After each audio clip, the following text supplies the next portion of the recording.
안녕하세요. 안녕 사주명리의 현묘입니다. 오늘은 2024년 갑진년 병술일주 운세 말씀드리겠습니다. 먼저 병술일주 기본 성향입니다.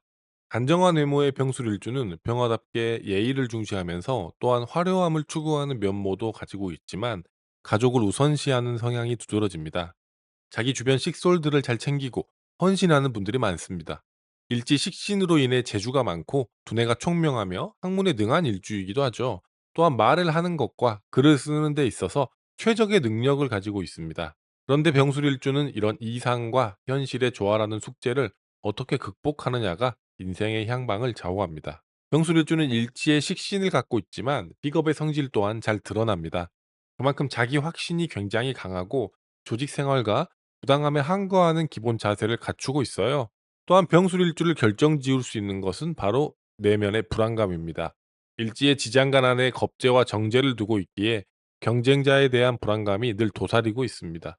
병술일주의 허무함과 불안감은 이 겁재의 존재에 의해 추동되는데 스케일이 크고 나무리에 베푸는 마음을 가지고 있지만 속으로는 늘 자기 것을 뺏기지 않으려는 불안감을 달고 살아가는 분들이 많습니다. 병술일주는 비겁이 상당히 강하기 때문에 직장과는 어울리지 않는 편입니다. 한 만큼 벌어들이는 업종이나 자신만의 전문직에서 두각을 드러내는 분들이 많죠. 다음은 십신으로 보는 갑진년 병술일주 운세 말씀드리겠습니다. 십신으로 한 해의 운을 추론한다는 것은 일간을 기준으로 일간과 그해에 해당하는 간지와의 관계를 살피는 것을 뜻합니다. 병술일주의 일간은 병화이기 때문에 병화를 기준으로 갑진의 갑목, 진토와의 관계를 따집니다. 병화를 기준으로 갑목은 편인이 됩니다. 편인은 예민성, 집중력, 게으름, 변덕, 철학적 탐닉, 끼의 발산을 의미해요. 편인의 편향된 기운은 일간의 입장에서 자신의 장점을 최대한으로 끌어올릴 수 있게 도와주는 역할을 합니다. 병술일주는 목이 꼭 필요합니다. 일지에 토기운을 두었기에 목기운이 토기운을 제어한다면 안정적으로 자신의 힘을 발휘할 수 있는 것입니다. 하지만 안타까운 점은 지지의 목기운은 활용하기가 어렵다는 지점이에요. 지지의 목기운인 묘목과 임목의 경우 병술일지에 일지 술토와 엮여서 화기운을 만들어냅니다. 토를 제어하는 것이 아니라 화기운을 만들어내기 때문에 크게 도움이 되기 어려운 것이죠. 하지만 천간의 목은 다릅니다. 천간의 목은 지지의 술토와 서로 엮이지 않으면서 목의 긍정성을 발휘할 수 있습니다. 이 아름다운 간목의 힘으로 평소에는 잘 드러나지 않았던 강한 집중력이 올해는 겉으로 표출됩니다. 만약 병술이 집중할 수 있다면 그것은 이미 게임이 끝난 것과 다름없습니다. 갑진년에는 강한 집중력을 바탕으로 자신의 삶을 긍정적으로 일으켜 세우시기 바랍니다. 아주 좋은 해가 왔습니다. 병화를 기준으로 진토는 식신이 됩니다. 식신은 느긋하고 편안하고 아름다운 기운을 의미하죠. 가만히 있어도 부여되는 선천적인 복록을 의미하고요. 안정적인 의식주를 영위할 수 있는 여유와 작은 집단에서 음식을 나누고 소소하게 대화하는 소확행의 태도 역시 식신입니다. 또는 활동력, 의지 박약, 게으름도 식신의 특징으로 볼 수 있죠. 식신은 생산력과도 관련이 있기 때문에 남녀 모두 직장의 취업이나 생계 수단 획득의 의미를 지니고 있습니다. 가정을 이루는 것도 식신과 관련이 있고요. 여성의 경우 자녀의 출산과도 관련된 기운입니다. 식신은 생산력의 원천이 되고 개인의 행복을 의미하기 때문에 예로부터 좋은 기운으로 칭송되었어요. 특히 한 분야에 몰두하는 능력, 탐구심, 똑똑함의 기반이 됩니다. 병술일주는 이미 일지에 술토 식신을 가지고 있습니다. 여기에 진토 식신이 운으로 들어오게 되면 식신의 기운이 강화되면서 내면의 갈등이 빚어집니다. 이 내면의 갈등은 어떤 일을 할 때 시행착오를 더 많이 겪게 되는 것을 의미해요. 평소에 잘 가던 길도 돌아가게 되고 평소에는 준비하지 않았던 말을 했다면 내면의 미묘한 갈등으로 인해 말도 꼬이게 되는 것입니다. 이러한 내면의 갈등은 좋지 않은 운을 의미하는 것은 아닙니다. 그래서 걱정하실 필요는 없습니다. 또한 장점도 분명히 드러납니다. 자신의 활동력이 넓어진다는 것이에요. 이 넓은 활동력을 바탕으로 자신의 장점을 증명해 내실 수 있기 때문에 올해는 장점에 주목하여 한 해 살아가시면 좋겠습니다. 자신의 넓은 활동력을 바탕으로 기쁘게 성취에 도전하시면 좋겠습니다. 다음은 신강신약으로 보는 갑진년 병술일주 운세 말씀드리겠습니다. 먼저 신강한 병술일주입니다. 사주 원국에 오행 목화가 많은 병술일주의 경우 사주 전체에 양기가 흘러넘쳐요. 그래서 일지의 술토가 불편하다고 볼 수 있습니다. 강한 화토의 기운인 술토가 은근히 화기운을 증폭시켜 주기 때문인데요. 이런 경우 내면에 화가 많아서 문제가 되는 경우가 많습니다. 더욱 주목할 만한 부분은 바로 정신적인 부분에서 고갈되기 쉽다는 점이죠. 아무래도 수기운이 메마른 형국이기 때문에 정신적으로 늘 지쳐 있는 분들이 많습니다. 이런 사주의 구성은 반드시 금수의 기운을 필요로 합니다. 과도하게 쌓인 양기를 잘 풀어내야 하기 때문입니다. 이런 상황에서 갑진의 운은 자신감의 과다와 이상주의에 심취하여 현실성을 잃어버리는 것으로 드러날 수 있습니다. 지나치게 자아도취에 빠지거나 지나치게 이상적인 태도로 인해 균형을 잃게 되는 경우도 발생합니다. 하지만 이러한 부정성도 있지만요. 결국 스스로 균형을 찾고 자신의 역할을 해내실 수 있는데요.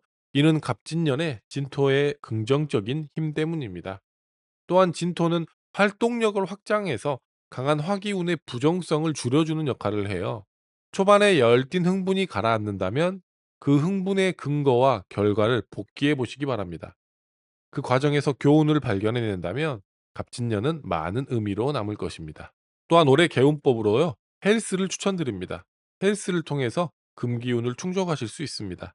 자신의 몸을 가꾸는 활동을 통해 건강을 챙기고 스트레스도 해소할 수 있으니 아주 큰 도움이 될 것입니다. 다음은 신약한 병술일주입니다. 신약한 병술일주의 경우 기본적으로 약해 보이지만 약하지 않고 야무진 사람이 많습니다. 일지에 술토가 품고 있는 화기운 덕분이죠.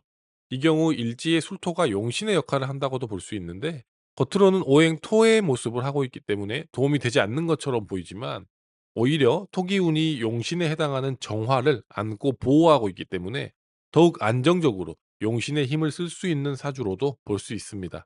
그만큼 겉으로 보여지는 모습에 비해서요. 속이 알차고 실속이 있고 뿌리가 단단한 사람이 많습니다. 이런 사주를 가진 사람은 자신의 손재주와 말재주, 글솜씨로 세상을 살아가는 경우가 많고요. 남에게 아쉬운 소리 하지 않고 의존하지 않고 자신만의 성취를 이루는 분들이 많습니다. 이런 사주에서는 아무래도 화기운을 잘 보존해야 하기 때문에 갑진년의 갑목은 아주 아름다운 의미가 있습니다. 뿌리를 강하게 받고 천간에 높이 솟은 갑목은 자신감의 상승, 집중력의 향상, 그리고 정서적인 안정을 가져다 줍니다. 또한 더욱 좋은 것은 이 갑목이 주변 사람들로부터 은덕을 받는 힘으로 드러난다는 것이죠. 특히 올해는 예술적인 분야에서 활약할 가능성도 염두에 두셔야 합니다. 자신의 끼를 뽐내기에 좋은 시점이니 거침없이 도전해 보시면 좋겠습니다. 특히 합격운, 승진운, 문서운이 좋게 작용해요. 그래서 자신이 원하는 목표를 위해 집중하시면 좋겠습니다. 다음은 주의하셔야 되는 갑진년 병술일주 사주 구성 말씀드리겠습니다. 갑진년에는 무토가 기룡의 핵심입니다. 갑목의 힘이 무토를 제압하기 때문에 사주에서 무토가 중요한 역할을 하는 경우 유심히 살펴야 합니다. 병술일주의 경우 다른 일주와 다르게 특별히 주의할 필요가 없는 일주예요. 왜냐하면 사주에 무토가 떠 있으며 그 무토가 갑목에 의해 제압당한다고 하더라도 그 영향이 사주의 밸런스에 크게 부정적인 영향을 미치지 않기 때문이죠. 일지에 오행토인 술토를 두고 있기 때문에 천간의 무토의 상황에 좌우되지 않는 것입니다. 오히려 무토의 제어가 병술일주의 마음을 안정시키고 삶의 방향성을 제대로 설정하는 데 큰 도움이 됩니다. 다음은 기대해 볼 만한 갑진년 병술일주 사주 구성 말씀드리겠습니다. 반대로 병술일주의 사주에서 토기운이 너무 많아서 문제가 되는 경우라면 갑진년은 매우 좋은 의미가 있습니다. 문제가 되는 무토가 제압당하기 때문이죠. 병술일주의 무토가 강한 사주의 구성은 거침없는 말로 인해 다른 사람에게 상처를 주고 자신도 모르는 사이에 스스로 고립되는 경우가 발생합니다. 거칠고 다듬어지지 않은 말과 행동으로 스스로 방황을 초래하는 경우도 많습니다. 이런 상황에서 갑진년이 되면 자신의 말에 품위가 생기고 스스로를 성찰하는 여유를 가지게 됩니다. 그런 여유와 너그러움을 통해 드디어 말에 빛이 나고 글에 생기가 돕니다. 또한 소득 없이 여기저기 헤매었다면 갑진년에는 자격증의 취득이나 직장의 취업으로 인해 한 곳에 정착하여 자신의 능력을 발휘하시게 됩니다. 스스로 성찰하고 한 번 더 생각하는 자세를 갖춘다면 갑진년에는 더욱 크게 빛날 것입니다. 다음은 갑진년 병술일주 희망의 한마디 전해드리겠습니다. 병술이 자신의 뜻을 펴지 못한다면 그것은 넓지 않아서가 아닙니다. 열정적이지 않아서가 아닙니다. 스스로에게 확신을 갖지 못해서입니다. 스스로를 설득할 수 있고 하나의 목표를 세울 수 있다면 병술은 누구보다 크게 넓게 나아가 천하를 호령할 수 있습니다. 드디어 쓰러지지 않는 나무인 갑진이 왔습니다. 이 나무를 가슴속에 심고 오직 하나에만 집중하는 그런 한 해를 살아보시기 바랍니다. 스스로가 스스로에게 놀랄 만큼 집중하면 모든 것이 바뀝니다. 이상 병술일주의 갑진년운에 대해 살펴보았습니다. 좋은 일이든 나쁜 일이든 우리는 살아가야 하고요. 행복과 기쁨으로 우리의 삶을 가득가득 채워 넣어야 합니다. 내년의 기운에 대해 이해한다고 해서 갑자기 로또 당첨되거나 부자가 되지 않죠. 또한 불행을 완전히 피할 수도 없는 노릇입니다. 하지만 내년의 기운을 미리 살피고 이해하는 과정을 통해 스스로의 마음을 다잡고 긍정으로 내년을 대비할 수 있다면 우리의 삶이 더욱 아름다워질 것입니다. 미리 알고 준비한다면 더욱 여유롭고 태연하게 삶을 누릴 수 있는 것이죠. 진취적이고 굳건한 힘을 자랑하는 갑진의 기운이 우리를 기다리고 있습니다. 봄날의 느티나무처럼 멋있고 당당하게 갑진년을 누리시기 바랍니다. 2024년 갑진년 한 해 부디 원하는 꿈 이루시고요. 건강하시기 바랍니다. 감사합니다.